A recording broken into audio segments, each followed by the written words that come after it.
started. Today we have on the agenda the House Bill 2594. We'll open the hearing on that. Thank you, Mr. Whitaker. Adam, could you give us a briefing?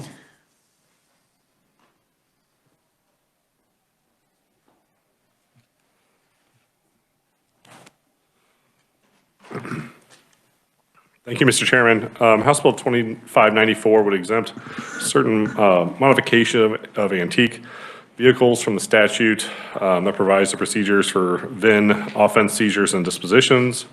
Currently under current law, ks.gov, which is amended in this bill, provides the procedures when a vehicle's VIN has been destroyed, removed, altered, or defaced.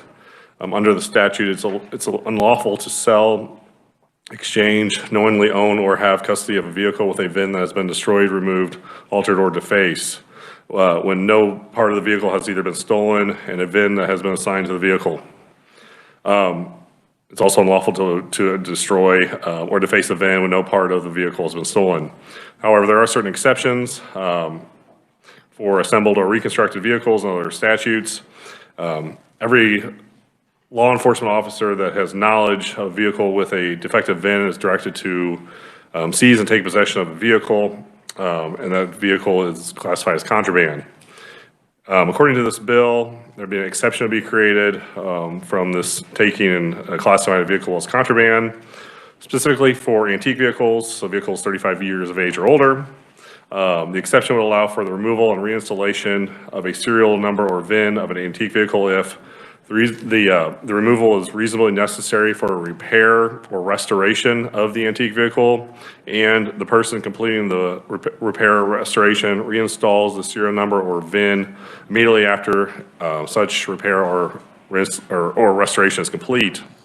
And lastly, this exemption would not apply if the person knows or has reason to know that the antique vehicle is stolen. And with that, I'd be happy to stand for any questions. Committee questions? See none, thank you, Adam. First proponent up we have is Representative Leo Delperdang, District 94. Welcome back to the committee. Thank you for having me. I see some friendly faces in here, so it's always good to be here. You guys should all have my written testimony, and I'm going to deviate from that. It kind of irritates me when people bring it in and they just read it word for word for word. So this story for me starts out on November 2nd. I had the privilege going to SEMA in Las Vegas, and I was asked to talk to the California Classic Car Association out there. And during the talk, I kept getting questions thrown at me about a '59 Corvette that is sitting in Kansas in the possession of the Highway Patrol. And so I started researching into that a little bit more. And I'm just going to read off a list of magazines real quick where there's actually been articles on this. This thing has gained national attention, but Motor Trend, Car and Driver, Automotive News, Detroit News, Motor Authority, Motor Week, and most recently Road and Track had articles on this vehicle. But the story kind of started out in Indiana. There was a '59 convertible Vet that was restored out there, and it was sold to an individual who lives in Johnson County, Kansas, through a dealership with a clear Indiana title. Well, as you bring a vehicle into the state, no matter what it is, you've got to go get the thing inspected through the Highway Patrol. When the individual brought that vehicle in, the first red flag on this thing was they looked at the VIN plate, and the VIN plate had the wrong type of rivets holding it on. Well, the plate had been removed for restoration. They refinished it, they put it back on, but by using the wrong rivets, technically, it has been defaced. And as the revisor read there, that kicks in some other statutes that turns this vehicle into contraband. I've met with the Highway Patrol about this to get more details on it. And where this is in the courts right now, I'm not going to divulge specifically what I heard on that, but it goes down to the Highway Patrol is saying this vehicle is contraband, and per statutes, contraband needs to be destroyed. I asked them, can't we, first off, is the person who bought it, is he knowledgeable of any theft on this thing? Is he guilty of anything? And the Highway Patrol said, no, he's not guilty of anything. He's an innocent individual. So I asked, well, can we take this vehicle and send it back to Indiana? It came from a dealership out there. Let them worry about it. Let them fix it. No, the vehicle's not going to leave the state. It's contraband. It must be destroyed. And I just thought, There's got to be a better way here. But after talking with the Highway Patrol, I am absolutely not blaming the Highway Patrol for what's going on. They're doing what we in this room and the House are telling them to do. It comes down to the current statutes that we've got in the state. So, and it's up to us to fix this issue. So, let's see, I furthermore reached out to several individuals in antique car clubs around the state and professional restoration shops. Many of them have run into the same issue when they're doing car restorations. Several of them I talked to are actually kind of scared because they know they do it. And if they get caught removing that thing while they're being restored, there's, it becomes, I believe, a level 10 non-person felony for messing with this thing. So they're risking their own careers and stuff on it, doing it too, but then they promptly put it back. And you can still get the right rivets and stuff, put these on, but it's still, they're breaking the laws to do it. So when I originally authored and run House Bill 2594, and I sent it through the Transportation Committee, I'm telling you, our mailboxes blew up over there. I don't know if any of you guys are getting it, but they blew up. And it was to the point I had to apologize to everybody in the committee when we actually worked the bill.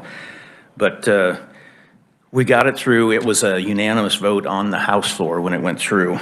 And I do want to stress 2594, as the reviser said, only deals with antique vehicles, which per Kansas statute is more than 35 years old. The bill has nothing to do with newer vehicles where there's more on the road, where there's multiple VINs out there on the vehicle, and there's really not a reason to do a full restoration on a 2010 type of vehicle, okay? So what we're doing here, I don't know if this bill will help the individual with the Corvette that I just told you the little story about, but if anything, I'm hoping it might help us moving forward. So with that, I would be happy to stand for any questions. Questions for Representative Delperdang? Senator Pittman. Thank you, and thank you for your work on this. It sounds like you put a lot of time into it, and it sounds like we should fix it. Did the Highway Patrol have anything to say about it?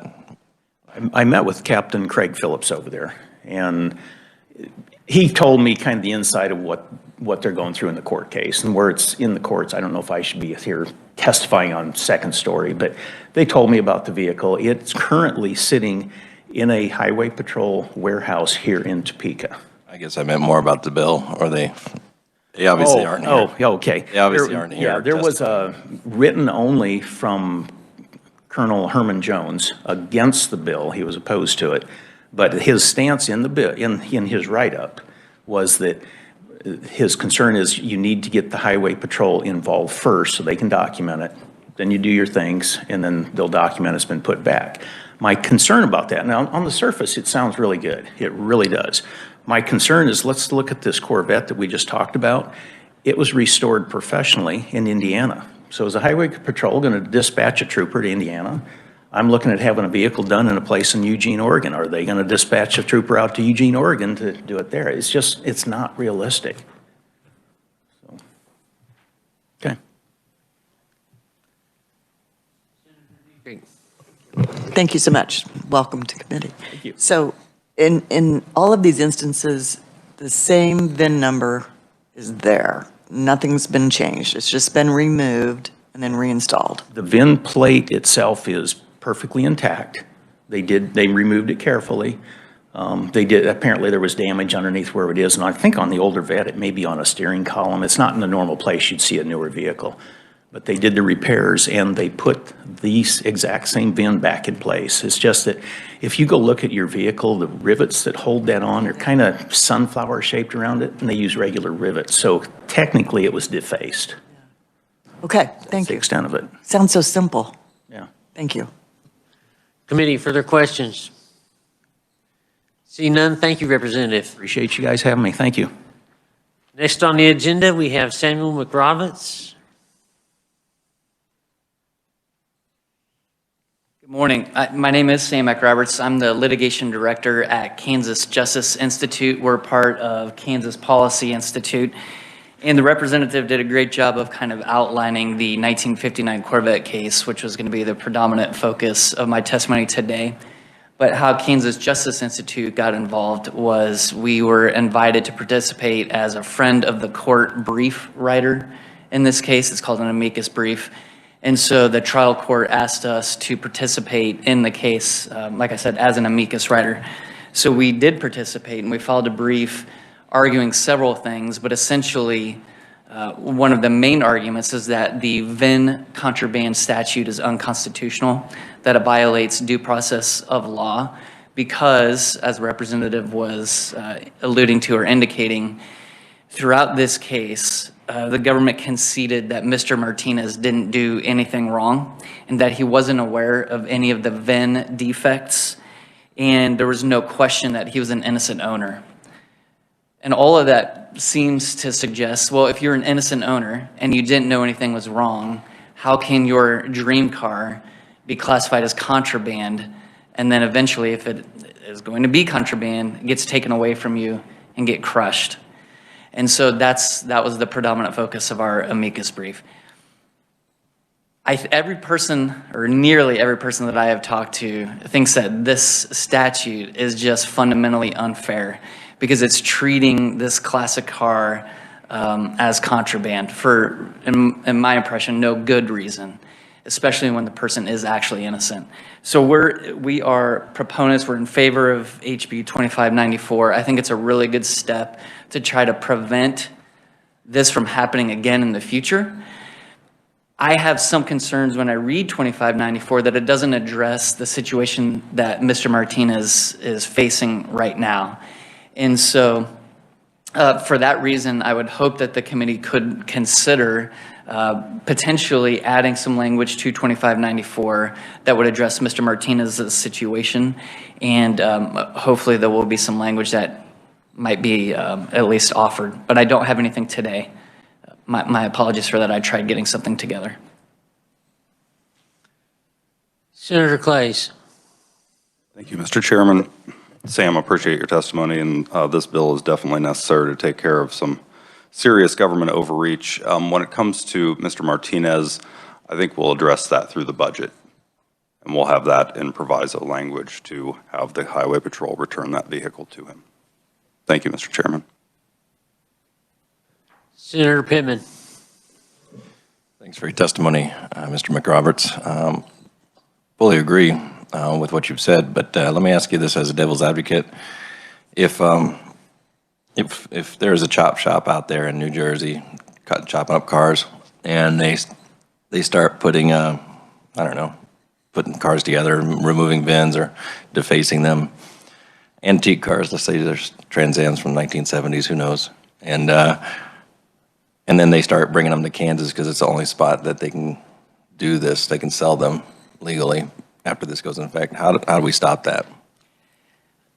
I think that is a really good point. And I think that it's important that everyone considers that. And I think that the trial court in this case is probably going to consider that as well. We considered it in our amicus brief. We agree that you don't want Kansas to be flooded with chop-shopped cars. We don't want Kansas to be a safe haven for vehicles that, oh my gosh, it's so easy for us to break down a car and then bring them into Kansas. And I addressed that in my legal brief, but the short version is there are ways to address that because there was a case out of Illinois where basically the court said same thing. We don't want our state to be a safe haven, but on the other hand, you can't penalize, or you shouldn't penalize, people who have no reason to believe that their car was a part of that. And so that's kind of the interesting part of this whole issue is how do you deal with that? I think one way you can deal with it, and the way 2594 suggests, is if a person is innocent or has no reason to believe that their car was a part of that process. And so there are ways I think you can bake that into the statutory scheme so you can still crack down on cars coming into the state while not penalizing the person who's possessing that car. Further questions? Samuel, do you know what year they started putting the VIN numbers on the frames? And I know they put them on the engines. So I don't know that, but I guess I can't say with 100% certainty, but I have been told that it was after 1959. But I don't know that for sure. Representative Delberdine, could you answer that? Thank you. I testified to you guys about a year ago on the antique cars, and I handed out some information on VINs. They started to come into play in 1954, and they weren't necessarily all the same at that point in time, so the laws evolved over time to get them where they're exact. Each character on them means something, but it was 1954 when they started them. And if I could, with the senator over here, his question, the bill that I passed, 2594, was actually modeled after, I believe it was California on this one. There are several states that have this currently on the books. I looked at Arizona, I looked at many states, but I think it was California's that just had the most clearest writing here on it. So we kind of modeled it after that. So Kansas is not the only one. We're not out in the forefront. Thank you, committee. Further questions? I do know that on my 70 Camaro, the representation and a portion of the VIN is on the subframe and it's also on the engine block. However, a lot of those antique cars, the engines are long gone, but there is a secondary verification they can use. And the representative was right. I misspoke. I believe it was 1954 as well. So. Any further questions? Seeing none, thank you. Thank you.